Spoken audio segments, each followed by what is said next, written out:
Aujourd'hui, l'enjeu clé quand on interroge des candidats, c'est qu'est-ce qui reproche à un processus de recrutement? C'est qu'il est trop long. Je pense que c'est ce qui peut aussi vous être remonté. C'est pour eux, en 2 semaines, je dois avoir rencontré tout le monde. Donc en plus, quand on voit 90% qui peuvent signer à la fin de l'entretien, voilà, parce que j'ai pas de temps à perdre. Et que 2 semaines, c'est dans la vie de tous les jours, c'est bon, j'ai envoyé mon CV, j'ai pas eu de réponse. Donc, ce qui est intéressant, c'est de se dire que 3 étapes, en fonction des postes, après on adapte, c'est suffisant ou pas.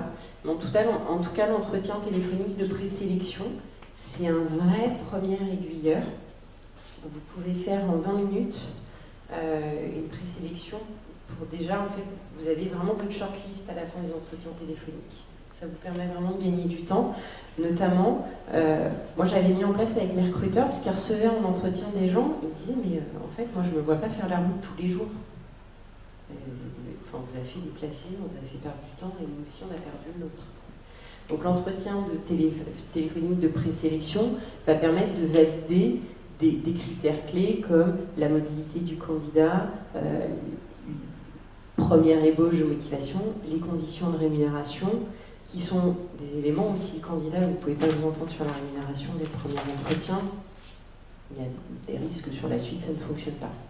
Ça permet l'entretien téléphonique de présélection de gagner du temps, parce qu'en 20 minutes, vous balayez les questions clés et vous avancez en fait. La deuxième étape, c'est comment on peut faire des entretiens en binôme, RH et opérationnel, ce qui permet d'avoir les mêmes regards, des regards différents mais complémentaires sur le même entretien.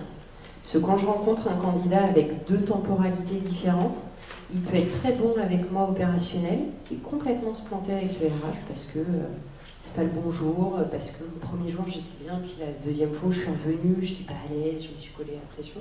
Donc le fait d'avoir l'entretien en binôme, ça permet aussi d'avoir une vision 360 du premier coup, et du coup quand on va parler du candidat, on va parler de la personne qu'on a vue au même moment. Et puis l'entretien directeur-dirigeant, écoutez, on valide, après on fait la 3e étape ou pas, hein, ça dépend de votre niveau de poste et de vos processus, mais en 3 étapes, ça doit être bouclé. Le candidat a de plus en plus de mal à accepter les techniques d'entretien façon Microsoft, où vous avez 7 entretiens. Société Générale, vous avez 6 entretiens, dont 2 avec des cabinets de recrutement externes.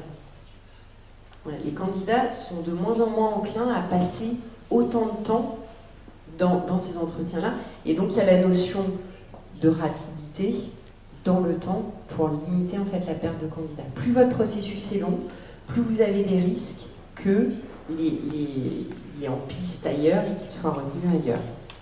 Souvent, les difficultés que moi je rencontrais en tant que DRH ou directrice du développement RH, c'était les managers qui disaient mais j'ai pas le temps, j'ai pas le temps. Mais si tu prends pas le temps là, le candidat il va te passer entre les doigts. Et on a perdu des recrutements parce qu'on n'a pas su se rendre dispo.